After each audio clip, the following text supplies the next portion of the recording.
على رسوله الكريم اما بعد فاعوذ باللہ من الشیطان الرجیم بسم اللہ الرحمن الرحیم درود پاک پڑھیں اللہم صلی علی سیدنا مولانا محمد معدن الجود والکرم وآلہ وصحبہ وبارک وسلم صلاۃ وسلام علیک یا رسول اللہ صلاۃ وسلام علیک یا حبیب اللہ صلی اللہ تعالی علیہ وسلم۔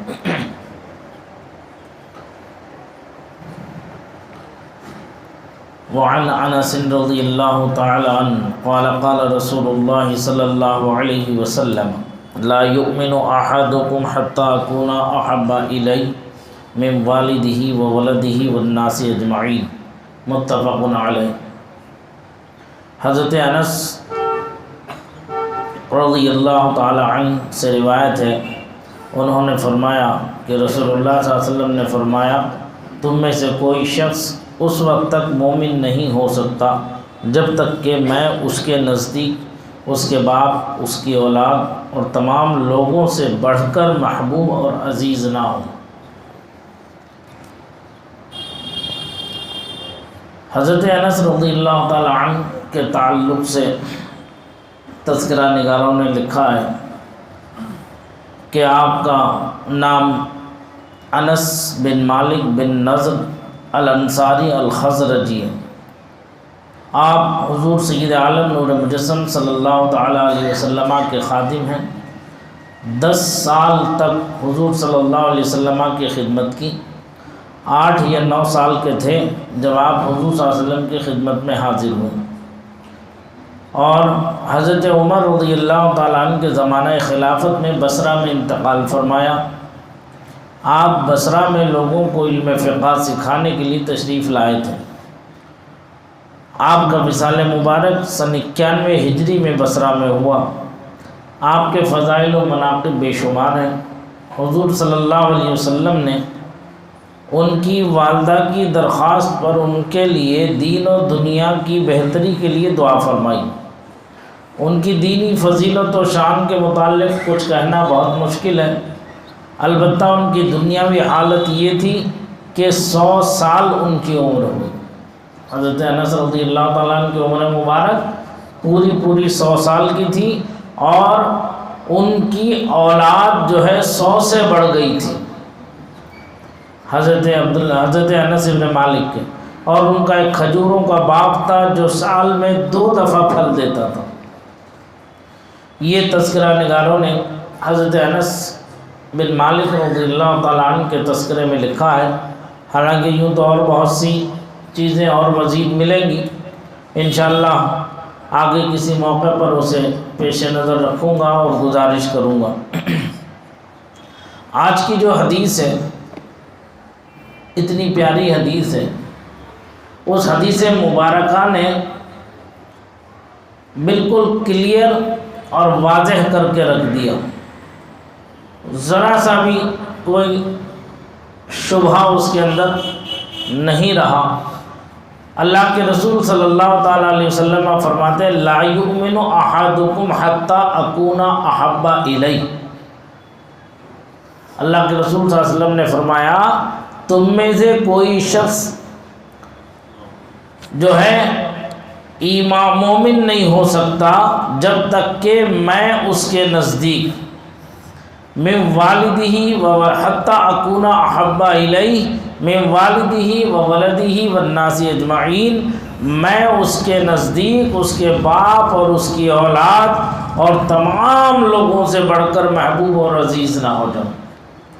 یعنی اس کی نظر میں میری محبت اس کے باپ سے بھی بڑھ کر ہو، اس کی ماں سے بھی بڑھ کر ہو، اس کے عزیز و اقارب سے بھی بڑھ کر ہو۔ اولاد جیسی عظیم نعمت جو اللہ نے دی ہے اس اولاد سے بھی بڑھ کر کے اگر میری محبت اس کے سینے میں نہیں ہے تو وہ مومن نہیں ہو سکتا، وہ مومن نہیں ہے۔ محبت 2 قسم پر ہے، ایک محبت ہے جبلی اور فطری محبت جو بندے کے قبضہ و اختیار میں ہے۔ فطری محبت جو ہے وہ اس کے اختیار میں ہے، جبلی محبت جو ہے وہ اس کے اختیار میں، جو بندے کے اختیار سے، استغفر اللہ، بندے کے اختیار سے باہر ہے۔ جبلی محبت، فطری محبت جو ہے وہ کنٹرول کرتے کرتے بھی اس کے دل میں وہ محبت پیدا ہو جاتی ہے، تو وہ اس کی فطرت کی جو بات ہے وہ اس کے اختیار سے باہر ہے۔ اور بندہ طبیعت و فطرت کے طور پر بے اختیار چیزوں کی طرف کشش رکھتا ہے۔ اگر کسی سے محبت ہو گئی تو جو ہے وہ بھی ایک ایسی محبت ہوتی ہے اولاد کی کہ وہ نہ چاہ کر بھی اولاد کی محبت کو دل سے جدا نہیں کر سکتا۔ کسی ایسی چیز سے محبت کر بیٹھا ماں باپ سے تو وہ چاہ کر بھی اسے دور نہیں کر سکتا، چونکہ وہ فطری محبت ہے، فطری تقاضا ہے، خونی رشتے کی بات ہے۔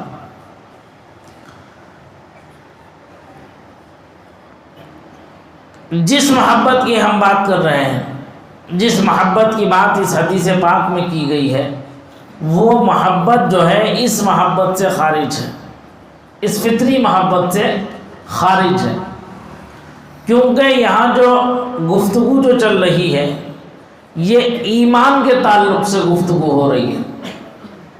لا یؤمن احدکم، تم میں اس وقت تک کوئی مومن ہو ہی نہیں سکتا حتی اکون احب الیہ، جب تک کہ وہ مجھ سے محبت نہ کرے، کیسی ایسی محبت کہ جو اس کے ماں باپ سے بھی نہ کرے، ان سے بڑھ کر کے محبت میری اس کے دل میں ہونا چاہیے۔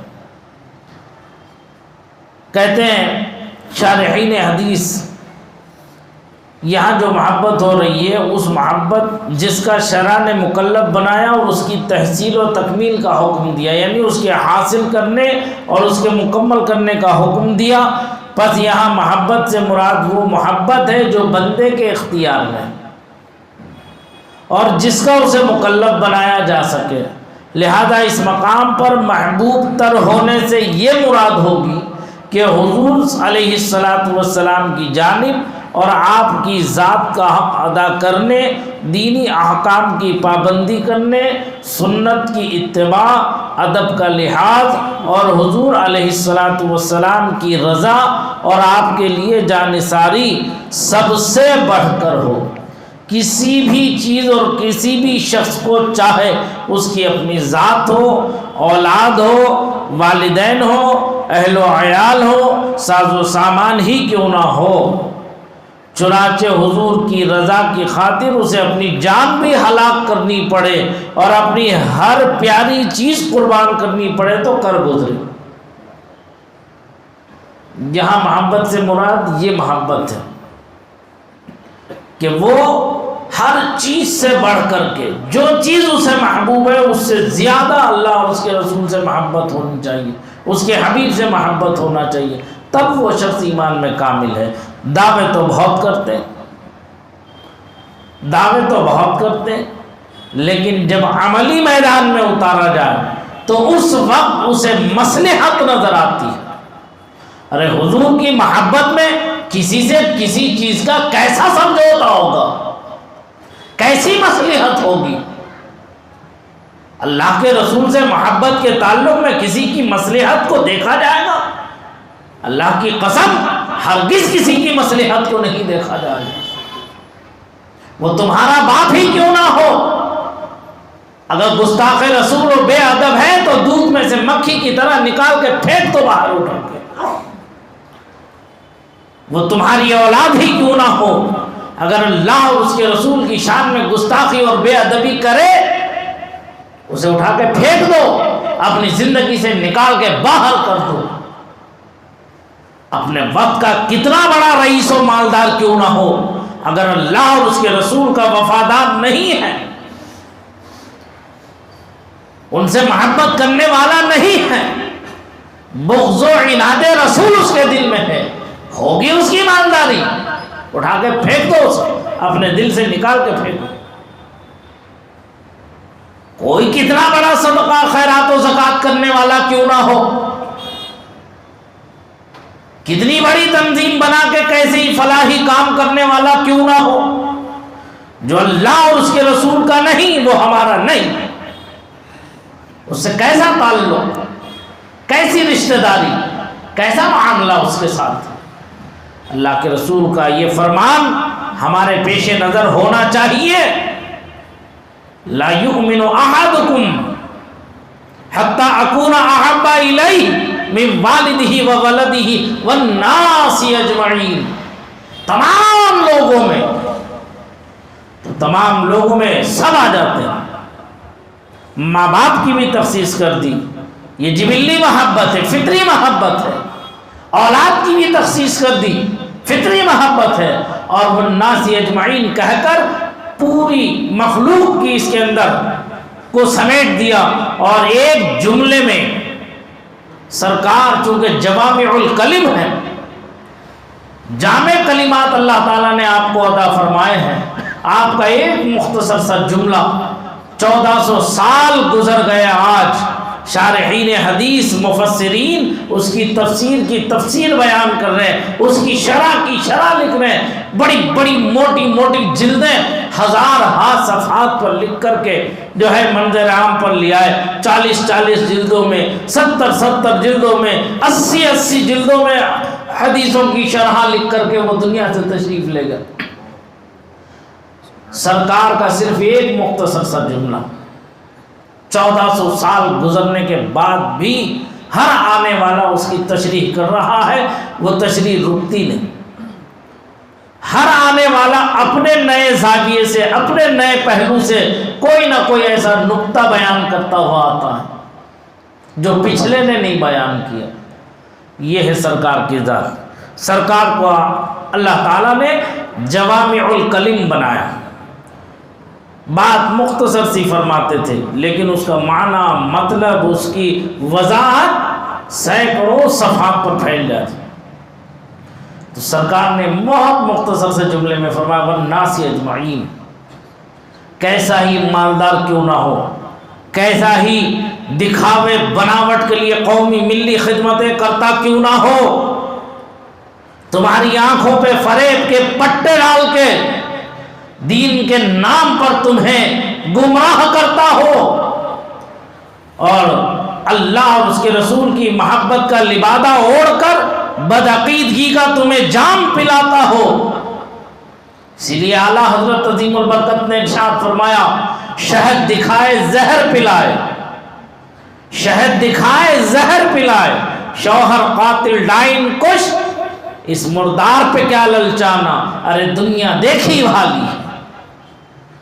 ایک جگہ فرماتے ہیں سونا جنگل رات اندھیری، چھائی بدلی کالی ہے، سونے والوں جاگتے رہیو، چوروں کی رکھوالی ہے۔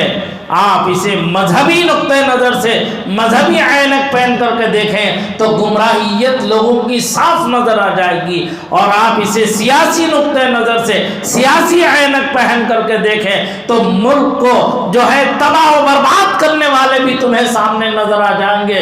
سونا جنگل رات اندھیری، چھائی بدلی کالی ہے، جو اقتداروں پر قابض ہیں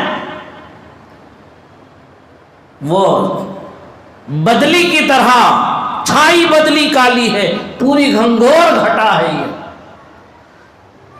سونا جنگل رات اندھیری، چھائی بدلی کالی ہے، سونے والوں جاگتے رہیو، چوروں کی رکھوالی ہے۔ ہر محکمے میں چور بیٹھے ہوئے، ڈکیت بیٹھے ہوئے، ہر محکمے میں جو ہے رشوت خور بیٹھے ہوئے ہیں، تمہارا مال لوٹنے کے لیے، ہر طرح سے تمہیں پریشان کرنے کے لیے۔ تم جدھر چاہے اسے نظر ڈال کر کے دیکھ لو۔ اعلیٰ حضرت نے بھی جو شعر و شاعری کہی ہے، ان کا جو کلام ہے قرآن و حدیث سے خالی نہیں ہے کہیں۔ ہر قدم پر امت مسلمہ کی اعلیٰ حضرت نے رہنمائی کی، ہر طرح سے اعلیٰ حضرت نے بتا دیا، سمجھا دیا۔ آنکھ سے کاجل صاف چرا لے یا وہ چور بلا کے، آنکھ سے کاجل صاف چرا لے یا وہ چور بلا کے ہیں، تیری گٹھری تاکی ہے اور تو نے نیند نکالی ہے۔ واہ، ہم ایسے خواب غفلت میں پڑے ہوئے ہیں، ہم ایسے خواب غفلت میں پڑے ہوئے کہ ایمان جیسی عظیم دولت ہماری لٹ رہی ہے، ہمیں احساس تک نہیں ہو رہا۔ ہم رواداری کے چکر میں ہیں، ہم محلے داری کے چکر میں ہیں، ہم رشتہ داری کے چکر میں ہیں۔ ارے وہ برا مان جائے گا، ارے اسے برا لگ جائے گا، ارے میں رشتہ داری کیسے ختم کروں؟ کیا اللہ اور اس کے رسول کی محبت تمہیں اس رشتہ دار سے زیادہ اہم ہے؟ حضرت عمر بن خطاب، صحابہ اکرام کی زندگی کو دیکھو، سیدنا حضرت فاروق اعظم رضی اللہ تعالی عنہ بارگاہ رسالت میں حاضر ہیں، سرکار نے ارشاد فرمایا، اے عمر کیا حال ہے؟ کیا صرف ہمیں ہی دوست رکھتے ہو یا ہمارے علاوہ بھی کسی سے محبت کرتے ہو، کسی کو دوست رکھتے ہو؟ تو کہتے ہیں اللہ کے رسول یہ محبت جو ہے وہ مشترک ہے، یہ محبت جو ہے مشترک ہے۔ فرمایا کیسے؟ کہتے ہیں مجھے آپ سے بھی دوستی ہے، اپنی ذات سے بھی ہے، اور اپنی اولاد اور مال و سامان سے بھی دوستی ہے، مال و متاع سے بھی دوستی ہے۔ میں آپ کو بھی دوست رکھتا ہوں، اپنی جان کو، اپنی ذات کو بھی دوست رکھتا ہوں، اپنی اولاد کو بھی دوست رکھتا ہوں، اور اپنے مال و اسباب، مال و متاع کو بھی دوست رکھتا ہوں۔ اللہ اکبر! یہ سن کر حضور صلی اللہ علیہ وسلم نے حضرت فاروق اعظم کے سینے پہ ایک چپت لگائی، ایک ہاتھ مارا، ارشاد فرمایا اب کیا حال ہے؟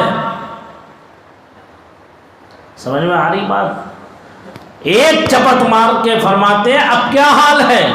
حضرت فاروق اعظم کہتے ہیں اے اللہ کے رسول، اپنے آپ کو اب اہل اور مال کی محبت جو ہے میرے دل سے نکل گئی، یعنی اہل خانہ، گھر والوں کی اور مال و دولت جو ہے اس کی محبت میرے دل سے نکل گئی، اب اللہ کے رسول کی محبت ہے اور اپنی ذات کی محبت ہے۔ سمجھ میں آ رہی بات؟ ایک ہاتھ مارتے ہی اولاد کی محبت، اہل خانہ کی محبت اور مال و دولت کی محبت حضرت فاروق اعظم کے دل سے نکل گئی۔ کہتے ہیں اب کیا حال ہے؟ کہ اللہ کے رسول اب میرے دل میں جو ہے میری اپنی جان جو ہے، اپنی ذات جو ہے اس کی محبت ہے اور آپ کی محبت ہے۔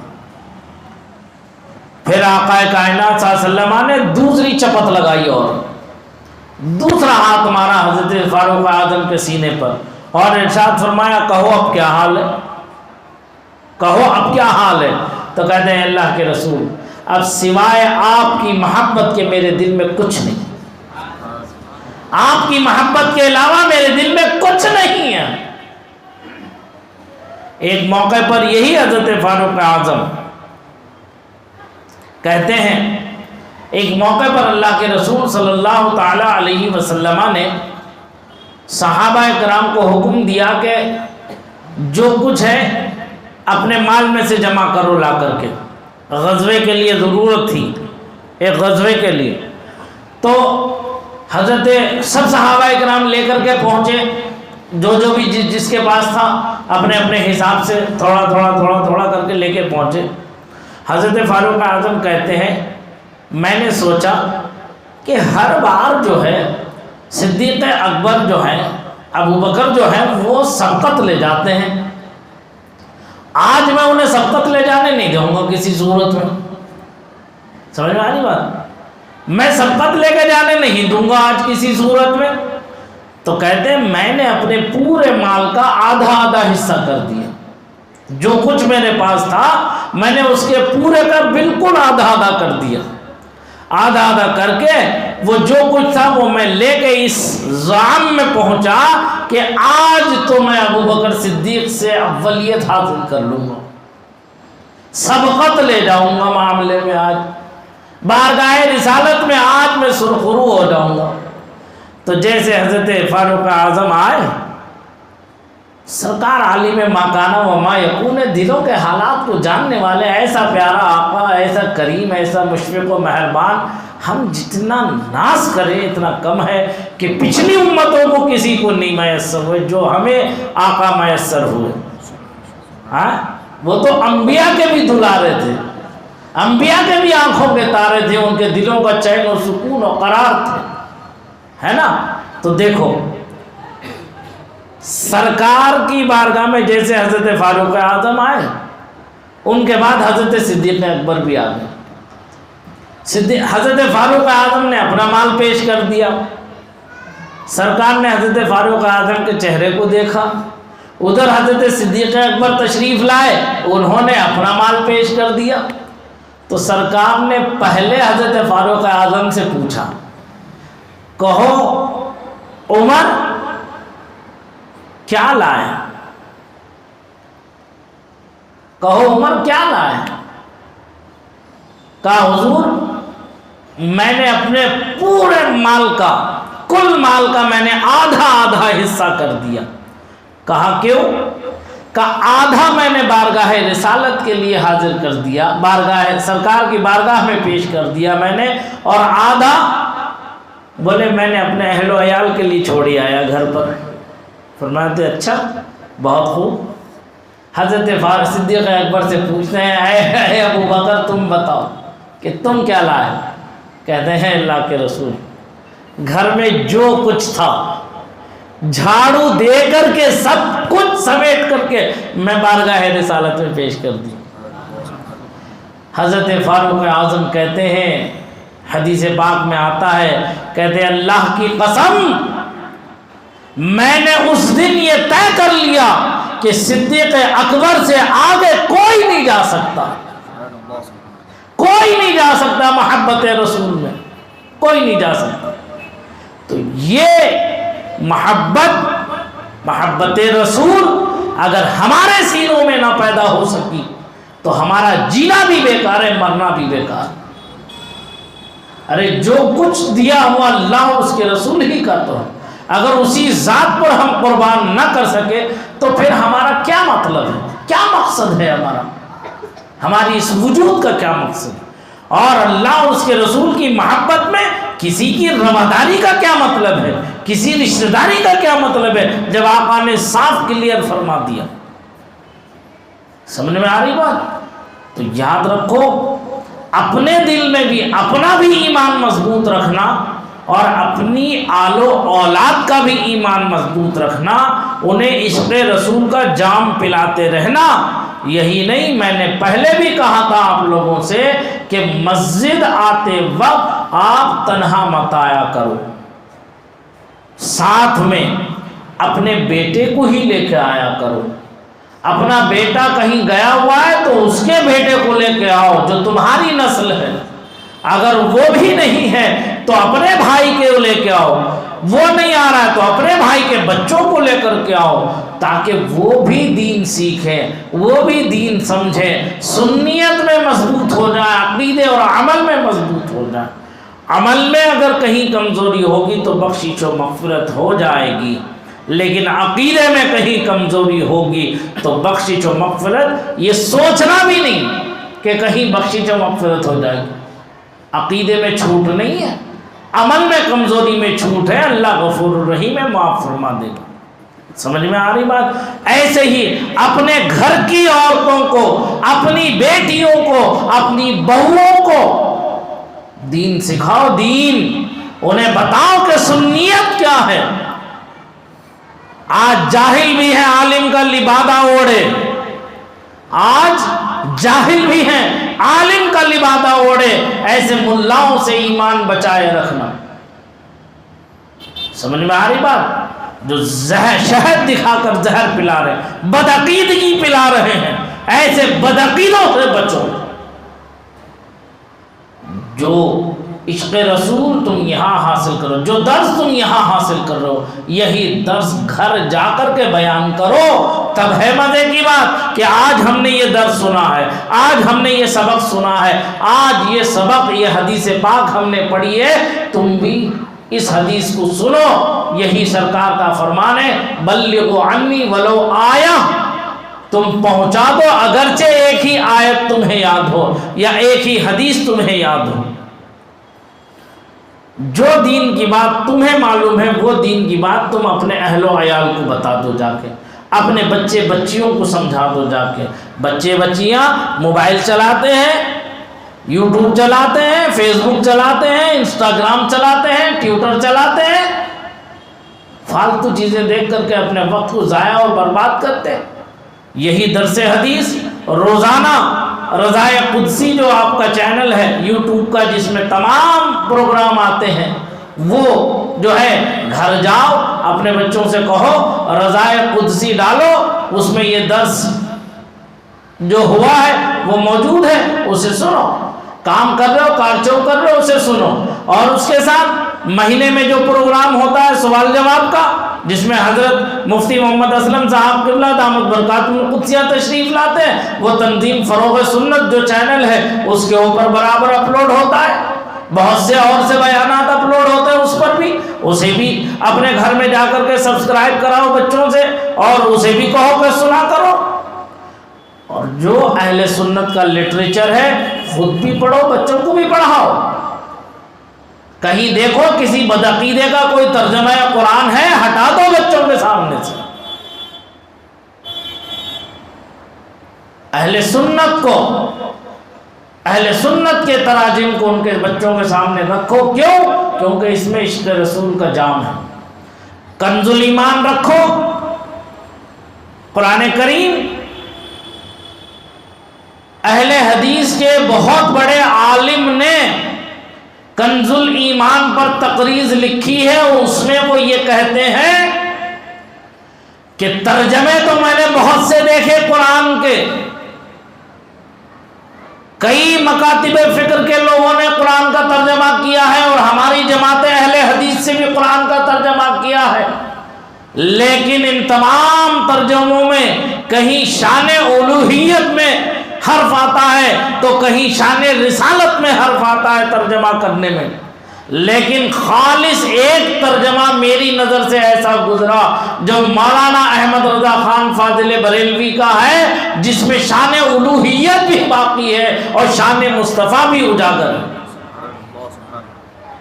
انہوں نے بے ادبی کے بے ادبی کو قریب ہونے بھی نہیں دیا، قریب سے گزرنے بھی نہیں دیا اپنے ترجمے میں۔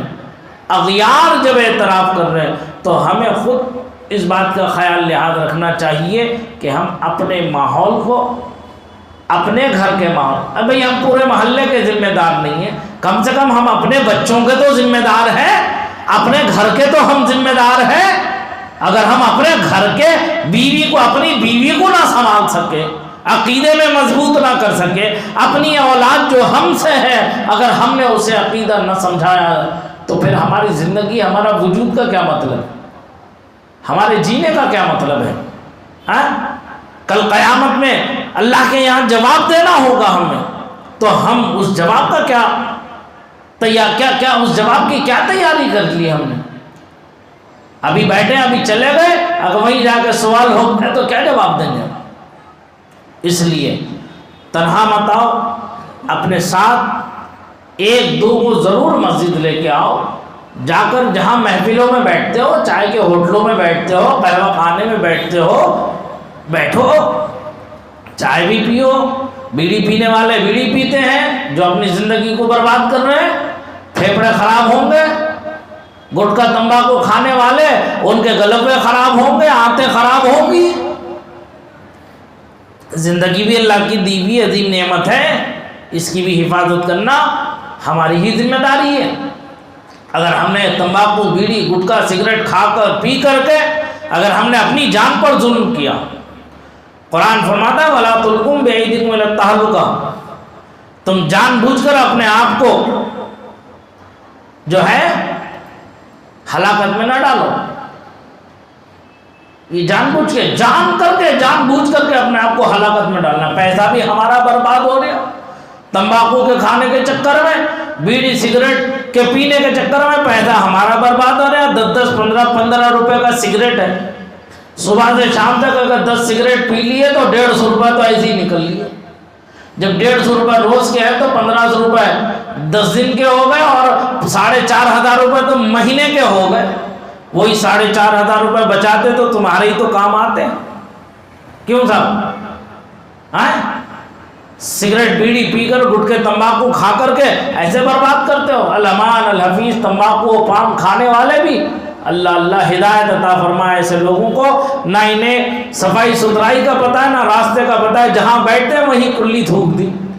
منہ کیا ہوتا ہے؟ پورا اگلدان ہوتا ہے، پورے منہ میں اگلدان ہوتا ہے، بات کرے تو جو ہے ڈر لگتا ہے کہ کم اس کا اگلدان بھر کے چھلک نہیں جائے کپڑوں میں ہمارے، تو دور سے بات کرنے کو جی چاہتا ہے، کیا کرے؟ سمجھ میں آ رہی بات؟ تو یہ زندگی کو ہلاک کرنے والی چیزیں، ان سب چیزوں کو چھوڑو، خود دین سیکھو، اپنے بچوں کو دین سکھاؤ، عشق مصطفیٰ اپنے دل میں بھی مضبوط کرو اور اپنی آل و اولاد کے دل میں بھی مضبوط کرو، اپنی بیویوں کے دل میں بھی مضبوط کرو، اور اپنے ماں اور بہنوں اور بھتیجیوں بھانجیوں کے دلوں میں بھی سنیت کو مضبوط کرو۔ بدعقیدگی تمہیں گھیرے ہوئے ہے، کوئی لمحہ نہیں جاتا کہ جو تمہیں بدعقیدہ نہ بنایا جائے، اس لیے جاگو، جاگنا ہے، جاگ لے افلاک کے سائے تلے، حشر تک سوتا رہے گا خاک کے سائے تلے۔ آمین وآخر دعوانا الحمدللہ رب العالمین۔ السلام علیکم ورحمۃ اللہ وبرکاتہ۔